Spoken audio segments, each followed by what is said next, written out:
تخيل راسك معلق بين السما والارض في واحد البلاصه اللي الموت اظلم مليون مره من الحياه. واش عمرك فكرتي لاي درجه يقدر توصل بنادم باش انه فقط يبقى يتنفس لثانيه واحده؟ واش تقدر تتخيل بان اغلى حاجه عندك اللي هي الانسانيه ديالك تقدر تخلي عليها وتلوحها موراك فقط باش كرشك ما تبقاش تغوت بالجوع؟ واش تقدر توصل بك الوقت لانك تاكل طرف من لحم صاحبك اللي مات حداك فقط باش ما تموتش بالجوع؟ السلام عليكم، معكم عبد الخالق، واليوم غنعاود لكم مع القصة اللي خلات العالم كامل مصدوم من شدة بشاعة الأحداث اللي غادي تسمعوها. القصة الحقيقية اللي وقعت سنة 1972 واللي خلات العالم كامل ما يطيقش هادشي اللي غادي تسمعوه.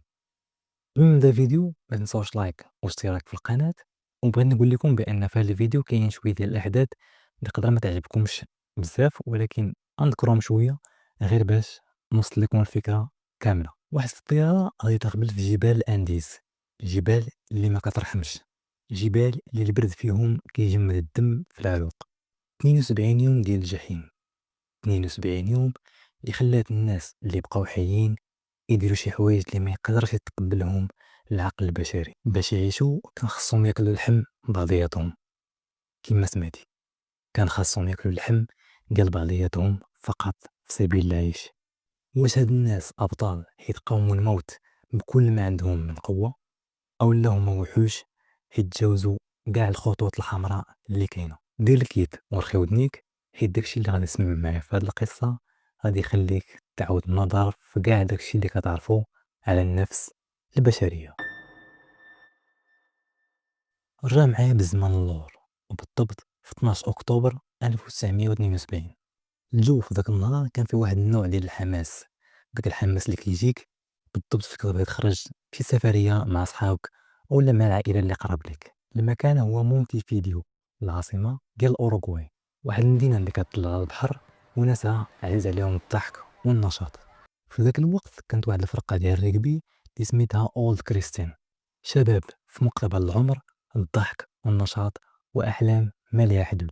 هاد الناس كانوا مسافرين لسانتياغو في تشيلي باش يلعبوا واحد الماتش ودي، ولكن هاد الناس ما مشاوش فقط بوحدهم، كل واحد فيهم كاين اللي جاب عائلته، كاين اللي جاب صحابو باش انهم يشاركوهم الفرحه ديال هاد الماتش. الطياره اللي ركبوا فيها كانت من نوع فاير تشايلد اف اش 227 دي، واحد الطياره عسكريه صغيره، اللون ديالها ابيض والصوت ديالها كيزنزن في الراس. في ديك الوقيته الطيارات ما كانوش متطورين بحال دابا، كانت التكنولوجيات جد محدوده. كان الطيار كيعتمد على الشوف ديالو او على حسابات اليدويه وشويه من الراديو، والرحله كانت خصها تدوز من واحد من بين اصعب الطرق في العالم اللي هو جبال الانديز. هاد الجبال ماشي جبال عاديه، هادو واحد السلسله من القمم اللي عاليه بزاف واللي كيغطيها الثلج تقريبا العام كامل، لدرجه ان بنادم فاش كيشوفها من الفوق كيحس براسو بحال شي نقطه صغيره وسط واحد البحر اللي كبير، وواحد البرد اللي كان تما اللي كيجمد الدم في العروق. في داخل الطياره كان الجو عامر بالنشاط والفرح، كاع الدراري كانوا فرحانين وكيضحكوا مع بعضياتهم، وكاين اللي كيتخيل راسو انه ديجا وصل لتشيلي وكياكل تما وفرحان. من بين الاعضاء ديال الفرقه ناندو بارادو وروبرتو كانيسا، جوج ديال الشباب اللي غادي يوليو من بعد هما الرموز ديال هاد القصه. داك النهار حتى واحد ما كان كيفكر بان هاد الضحكات غادي يكونوا هما الاخيره في وسط داك الجو ووسط ديك الطياره البيضاء، وباللي هاد الطياره غادي لواحد من بين اكبر الالغاز ديال النجاة في التاريخ. نهار الخميس 12 اكتوبر بدا الحماس من المطار، الدراري ديال الفرقه مجموعين لابسين شكايرهم ومستعدين لهاد الرحله هادي. كلشي كان فرحان كما العاده وكلشي ضاحك مع بعضياتهم لدرجه ان الضحك ديالهم كان كيوصل حتى لاخر المطار. من بين هاد الشباب اللي عندهم 18 19 20 عام كاين ناندو بارادو اللي غادي يطبع سميتو في التاريخ في هاد القصه. كان فرحان بزاف حيت كان جايب معاه الام ديالو واختو سوزانا، منها يحضروا الماتش ومنها يضربوا الويره في تشيلي. كانت بالنسبه ليه سفريه ديال العائله والضحك، وما كانش عارف بان هاد الضحك كامل غادي يرجع بالاخر بالندامه وواحد الوجع اللي ما عمره ما غادي ينساه. الطيارة في عرض ديمارات والموتور بدا كيدور، والبيلوت خوليو في راداس خدا بلاصتو. ولكن كاينه واحد التفصيلة صغيرة، الجو في جبال الأنديز جو غدار، وفي لحظة بدات السما كتعمر بالغيوم.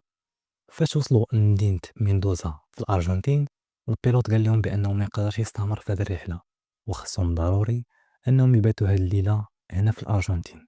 الدراري ما عجبهمش الحال، حيت كانوا بغاو يوصلوا دغيا، ولكن ما كان عندهم ما يديروا. دوزو العشية في مندوزا، خرجوا الشوارع ديالها، بداو كياكلوا وكيشربوا فرحانين وكيعيشوا هذا النهار كأنه آخر نهار ليهم في الحياة. وبصح هذا النهار غادي يكون آخر نهار في الحياة بالنسبة لبزاف منهم. نهار الجمعة 13 أكتوبر، وبين قوسين هاد 13 أكتوبر هو واحد اليوم اللي كيتشائموا به الناس ديال الغرب. المهم ما عرفتش علاش هذه الثقافة ديالهم، وبصح إلا جيتي تقلب كتلقى بأن طراو بزاف ديال الأحداث خايبين في هاد 13 أكتوبر. البيلوت قرر أنه يقلع، واخا الجو ما كان صافي 100%. الطيارة بدات كتطلع، والجو بدا كيرجع للنشاط والحيوية ديالو وسط الطيارة. الدراري كانوا جالسين فرحانين مع بعضياتهم وكيلعبوا بالكرة ديال الركبي وسط الطيارة، كل واحد كيصيفط على صاحبو. كانوا كيغنيو وكيقصروا وفرحانين مع بعضياتهم. وكاين اللي كيشوف هاد الجبال من شرم وكيقول واو على منظر، هاد الجبال زوينين بزاف. وما كانوش عارفين بأن هاد الجبال غادي يكونوا هما الكفن ديال واحد العدد كبير منهم. الطيارة أصلا ما كانش شي حاجة اللي واعرة باش أنها تطلع فوق هاد القمم اللي عالية، وكان خصها دوز من واحد الممر بين الجبال اللي سميتو بلانشون. في هاد اللحظات الطيارة بدات كتزعزع، وكل واحد فيهم كيقول لصاحبو شد فراسك مزيان.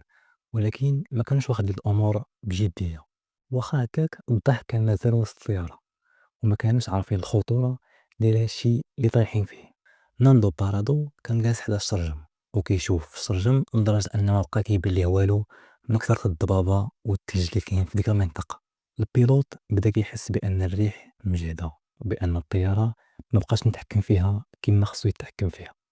هنا السكات بدا كيغلب على الضحك، وكلشي كيشوف بعضياتو الشوفة ديال واش هادشي عادي. البيلوت كان كيعتمد على الحسابات ديال الوقت، وهو دابا في هاد اللحظة عند راسو بأنه فات جبال الأنديز وبدا كيدخل لتشيلي. بدا كينزل بالطيارة وسط السحاب، ولكن الحقيقة هي أنهم مازالين معلقين وسط جبال الأنديز، في جبال العلو ديالها آلاف الأمتار.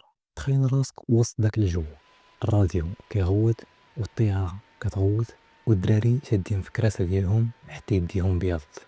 في واحد اللحظة السحاب غادي ينقص واحد الثانية، البيلوت غادي يلقى راسو فاس فاس مع واحد الحيط ديال الجبل والثلج. الصدمة كانت سكتة قلبية. ثانية وحدة، ثانية ما كافيش لا تدعي فيها ولا تغير المصير ديالك. ثانية هي اللي كانت كتفرق ما بين الحياة والموت. تخيل معايا ديك اللحظة، ديك الثانية اللي كانت كتفرق ما بين أنا حي وكنضحك وأنا كنموت. الطيارة كانت نازلة وسط السحاب، والبيلوت كيصحاب لي بلي وصل لتشيلي، ولكن الحقيقة هي أنهم كانوا مازالين وسط قلب جبال الأنديز. وفي لحظة السحاب غادي يتقب وغادي يبان لهم جبل، ماشي موراهم ماشي حداهم، وإنما قدامهم مباشرة. البيلوت حاول أنه يجبد القيدو اللي عنده، ولكن كان فات الفوت. الجناح اليمين ضرب في القمة ديال الجبل بواحد الصوت مجهد، الصوت ديال الحديد وهو كيتطوى بحال الكرتون. الجناح طار وموراه الموتور حتى هو مشى.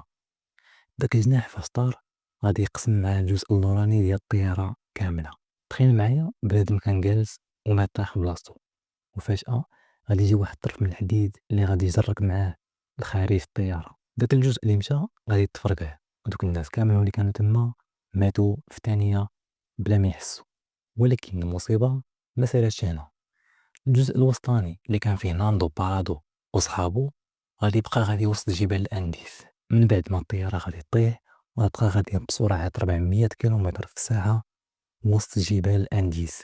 تخيل معايا راسك وسط واحد الصندوق ديال الحديد غادي بهاد السرعة كاملها وسط الثلج. الحديد كيتكمش، الناس كيطيروا، الغبرة والدخان والغوات كان كيقطع القلب. وفي لحظة غادي يجي السكات. السكات اللي كيجي مور الكارثة هو أخيب سكات ممكن تسمعوا.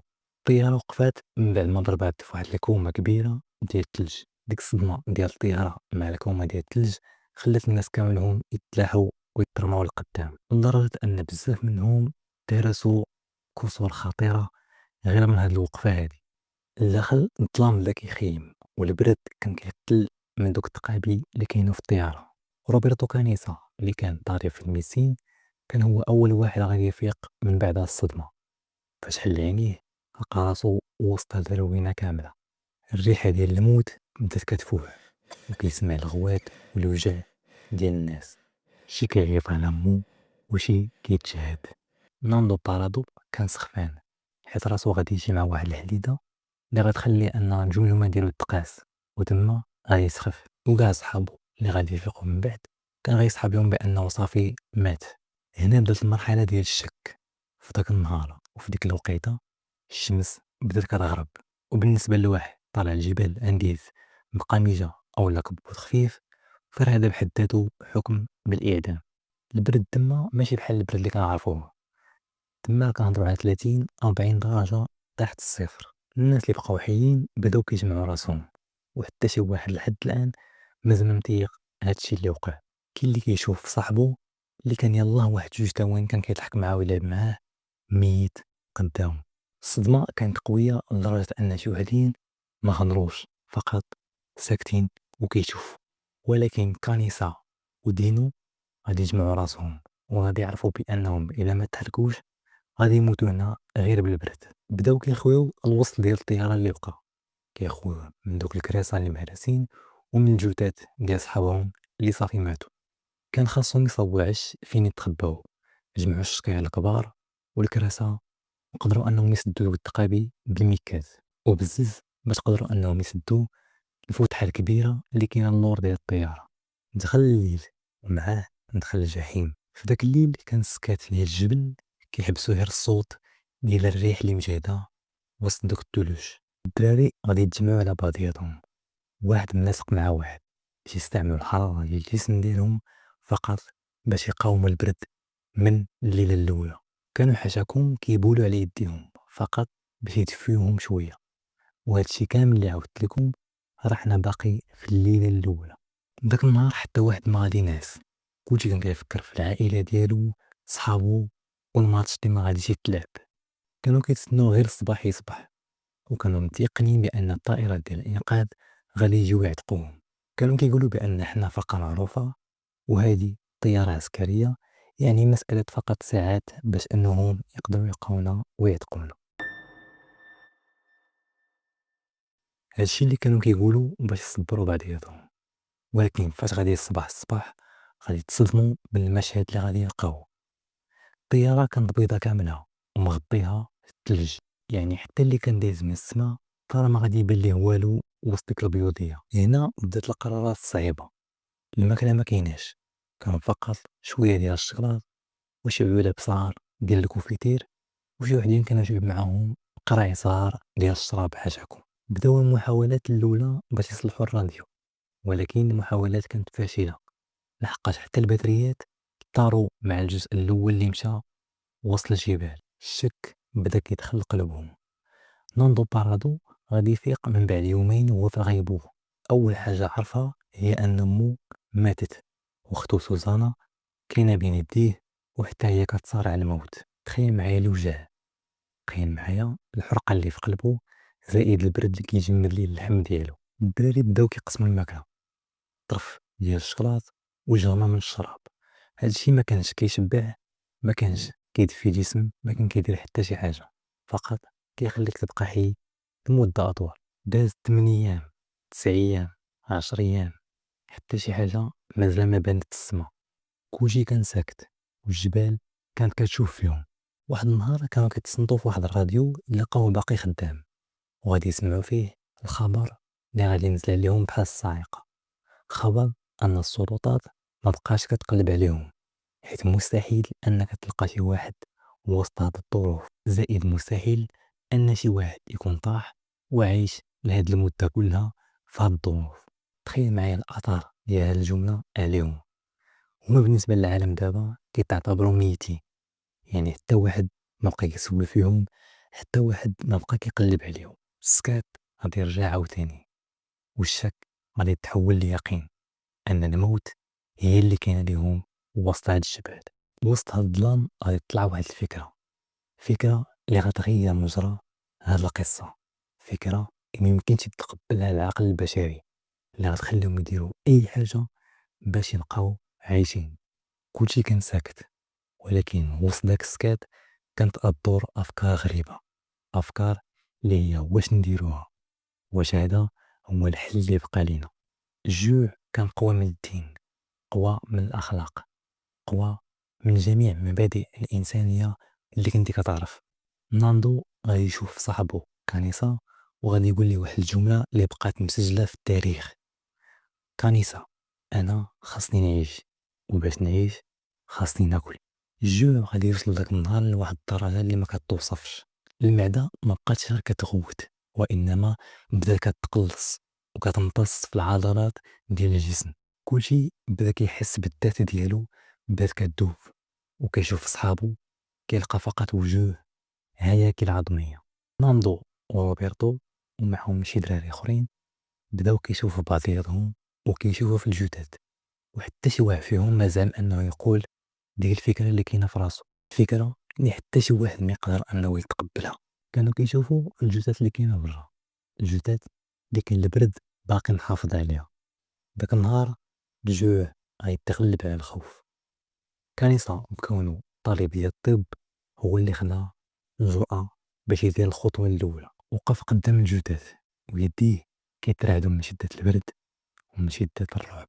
تخيل معايا المشهد: كانيسا واقف قدام الجثث يا صحابو، هاز معاه طرف من الزاج اللي هرسو من السرجم ديال الطيارة. الريح كان كيطير ليه شعرو، وهو دابا واقف قدام واحد من صحابو، صاحبو اللي كان البارح كيضحك معاه، اليوم هو جثة قدامه. في ديك اللحظة ما بقاش كيبان ليه داكشي كامل، ولا داك الشخص كيبان ليه بروتين، داك الشخص ولا كيبان ليه هو الحاجة اللي غتخليه يبقى عايش. حط الزاج على اللحم المجمد وبدا كيقشر. يديه كانوا كيتنملوا، والصوت ديال قلبو كان كيتسمع مجهد بزاف. لداخل الدراري كانوا كيتسناو، كلشي كان ساكت وكانوا كيتسناو في كنيسة. دخل عليهم، وهاد المرة ماشي بيديه خاويين، يديه كانوا فيهم طريفات صغار ديال اللحم البشري، طريفات اللي تقريبا الحجم ديالهم قد اللوز. غادي يحطهم فوق غشاء ديال الطيارة باش ينشفوا شوية. كلشي كان كيشوف، وكلشي كان كيحس بواحد الترويعة في الخاطر ديالو، حيت هادي ماشي حم عالية، هادو راه كانوا صحابهم، هادو راه كانوا عائلات ديالهم. كيفاش غادي يقدروا يديروا هادشي؟ ناندو بارادو كان هو الاول اللي غادي يتجرأ، وغادي يهز طرف وغادي يديرو في اللسان ديالو.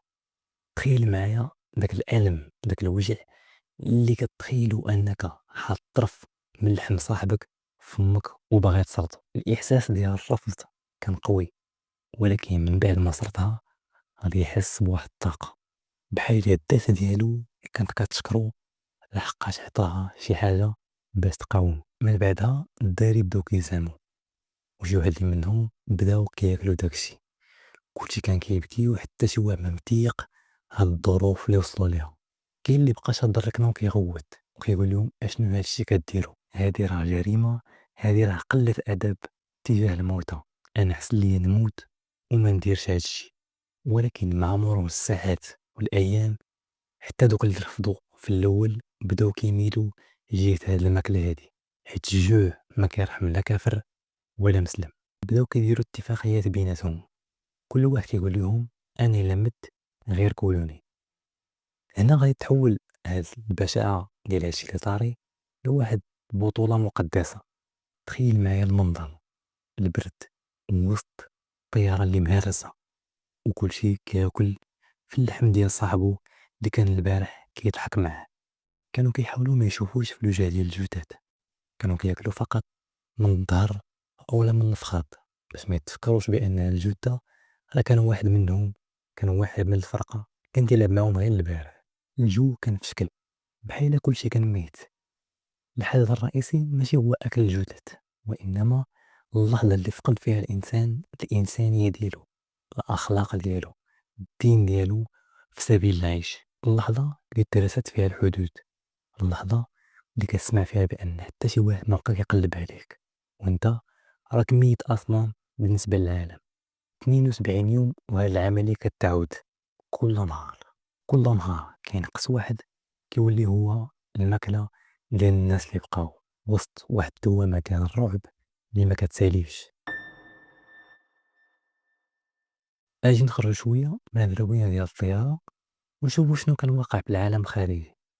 فاش غبرت الطيارة نهار 13 أكتوبر، القيامة غادي تنوض في الأوروغواي وتشيلي. العائلات، الأصدقاء، السلطات، كلشي كان كيسول فين غبرات الطيارة. بدات عملية البحث المباشرة من طيارات جايين من الأوروغواي، الأرجنتين وتشيلي، وبداو غاديين وسط جبال الأنديز.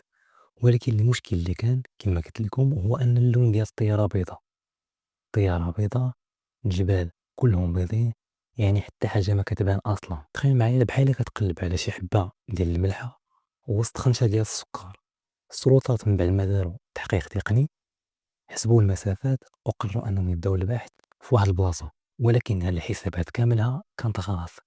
هاد البيلوت قبل ما يموت غادي يصيفط إحداثيات غلطة للسلطات، إحداثيات اللي خلاتهم يبداو البحث في عشرات كيلومترات بعيدين على البلاصة فين طاحت الطيارة. نهار مورا نهار في البحث، والأمان غادي كينقص بالنسبة للسلطات، حيت كلشي كان في بالو أنهم حتى إلا بقاو عايشين ميمكنش يبقاو حيين لهاد المدة كلها اللي هما كيقلبوا عليهم. ونهار 23، أي من بعد 10 أيام من سقوط الطيارة، السلطات صافي قررت أنها تحبس البحث، حيت ما يقدروش أنهم يصرفوا هاد الفلوس كاملة في واحد البحث اللي ميؤوس منه، وكانوا متأكدين 100% بأن راه كلشي مات. وهذا هو الخبر اللي غادي يسمعوه الدراري، بحال العالم كيقول لهم غير موتوا حيت أصلا حنا راه دفناكم. ولكن واش العائلات غادي يسكتوا؟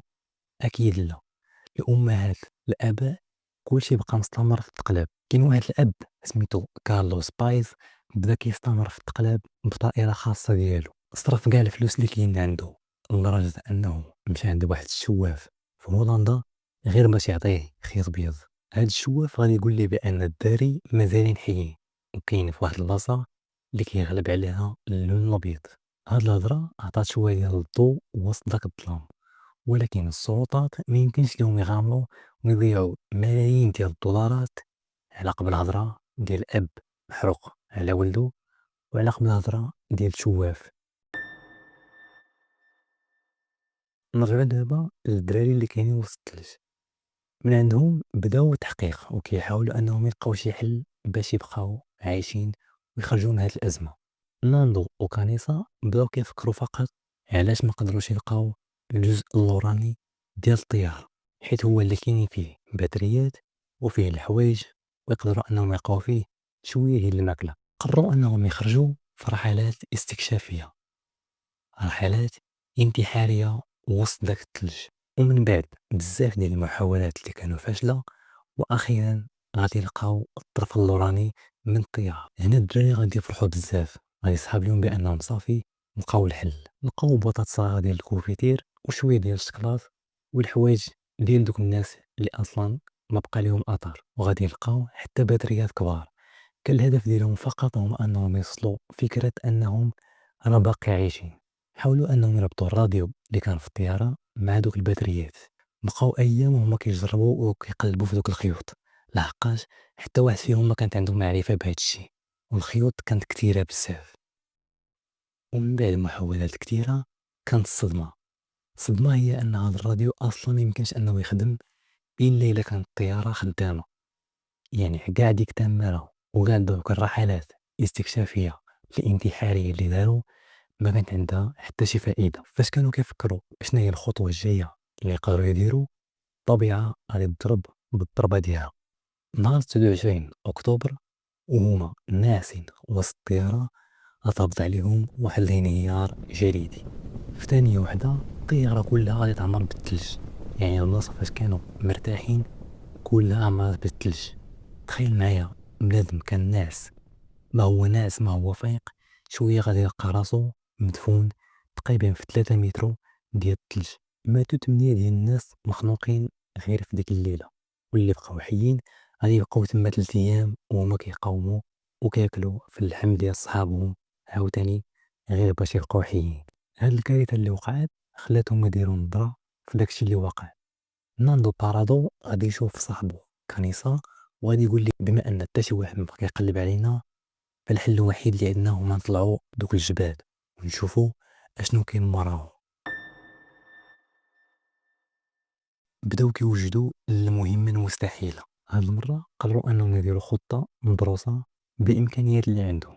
كيفاش غادي ينعسوا بالليل ويتمشاو بالنهار بلا ما يجمدوا وسط داك الثلج. هنا بدات العبقرية ديالهم. غادي يلقاو واحد العازل حراري اللي كيكون في الامام ديال الطيارة. هو تقريبا داير بحال شي توب كبير ولكن ما كيدخلش البرد. هزوه وقلبوا على علبة الإسعافات الأولية وجبدوا منها مبراو الخيط وبداو كيخيطوا في واحد الصاك الكبير. هاد الصاك اللي غادي يكون هو السلاح ديالهم ضد البرد. كانيسا وناندو وفيزينتين، هاد الثلاثة هما اللي تختاروا باش يكونوا أبطال في هاد المغامرة. بداو كيلقاو حصص من اللحم وكيديروا التدريب وسط داك الثلج.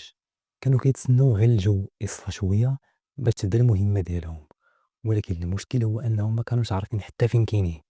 واش كاينين باقي في الارجنتين اولا في تشيلي؟ حتى شي واحد ما كان عارف فين كاينين.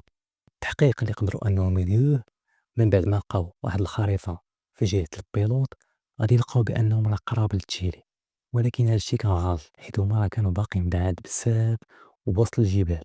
في ديك اللحظه الشك بدا كياكل فيهم وكانوا كيشوفوا بعضياتهم واش هاد المهمه غتنجح، واش هاد الناس اللي شي مهرس شي كيتألم واش غادي نقدروا اننا نعتقوهم ونعتقوا راسنا، اولا فقط غادي يدفننا الثلج ونبقاو ميتين وصحابنا كلهم غادي يموتوا بلا حتى شي واحد ما يعرف اشنو وقع. ديك الشوفه ديال الامل اللي كاينه في صحابهم هي اللي خلاتهم يبداو المهمه وقرروا انهم يا اما غادي ينجحوا يا اما غادي يموتوا وهما كيحاولوا.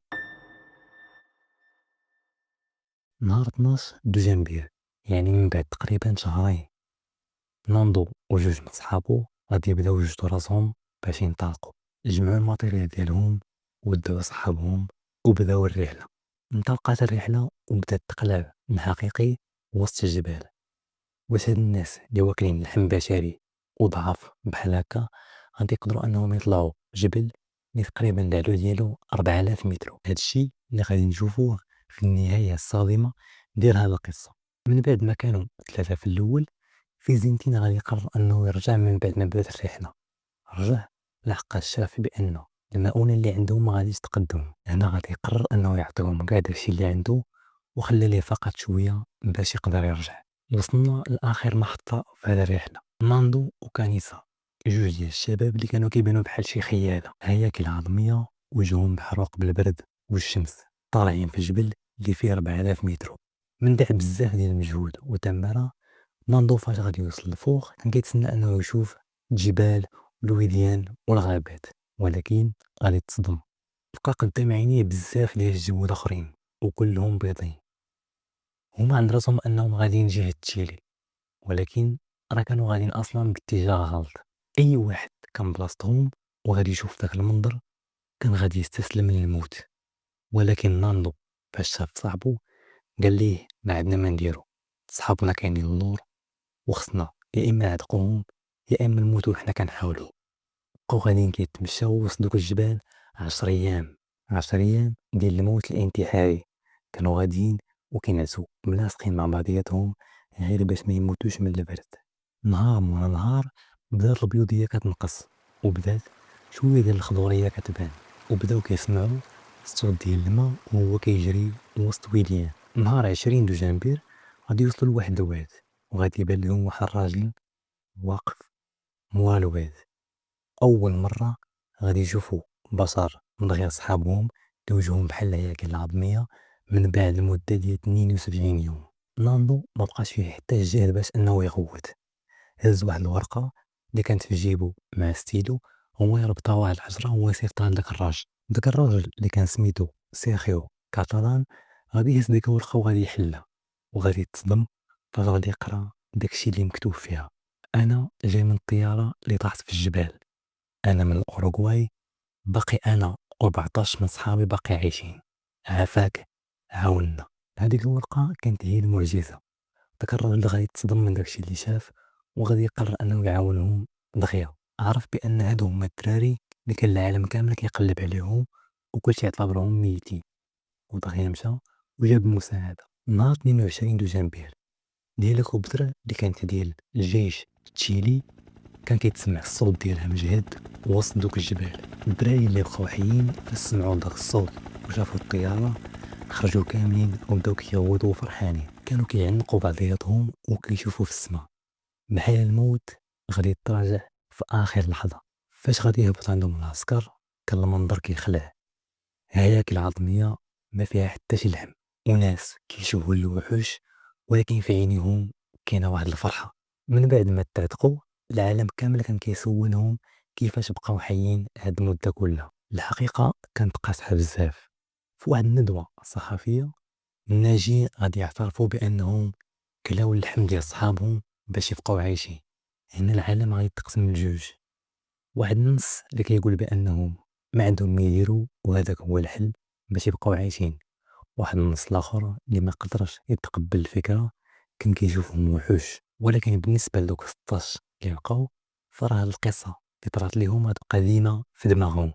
داك الرعب اللي عاشوه وداك الشيء اللي داروه هيبقى ديما محفور في دماغهم. هذه كانت هي قصة الأنديس، القصة اللي كتعلمنا بأن الإنسان يقدر يدير أي حاجة مقابل الجوع غير باش يرجع للعائلة ديالو.